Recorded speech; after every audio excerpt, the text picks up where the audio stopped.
बहू, ये 2-3 कुर्ते हैं, तुम्हारे ससुर जी ने सिर्फ 1-2 बार ही पहने हैं। ब्रांडेड कपड़े हैं।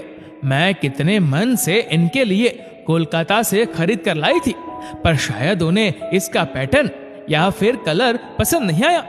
बिल्कुल हाथ भी नहीं लगाते। ऐसा करो, तुम इन्हें अपने पापा को दे दो। ऐसे कपड़े खरीदना तो दूर, खरीदने के बारे में सपने में भी नहीं सोच सकते।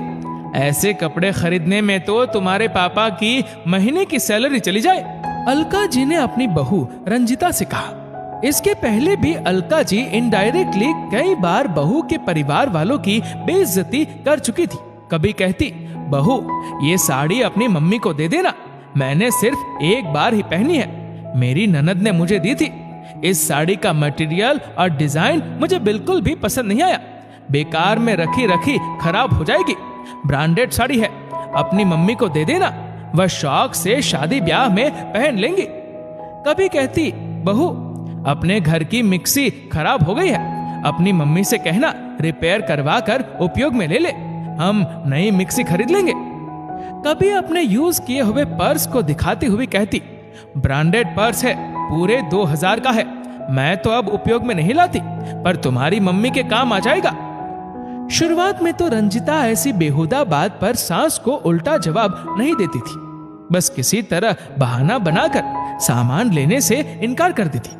उसे लगता सासू मां शायद अपना समझकर ऐसा कहती होंगी, लेकिन बार बार अलका जी बहू को उसके मायके वालों की औकात याद दिलाती थी। रंजिता के पिता सरकारी दफ्तर में चपरासी थे। रंजिता की मां लोगों के कपड़े सिलकर, अचार पापड़ बनाकर अपने पति केशव जी का आर्थिक सहयोग करती।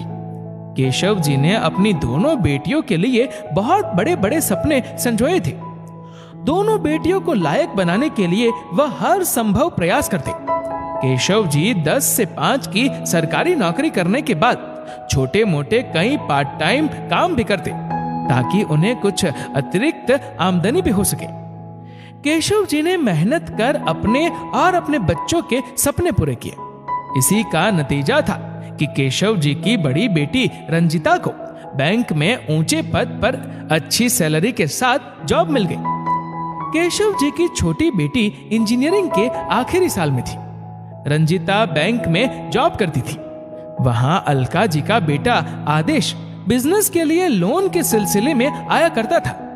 1-2 मुलाकातों में ही आदेश रंजिता की काबिलियत और उसकी सुंदरता से काफी प्रभावित हुआ।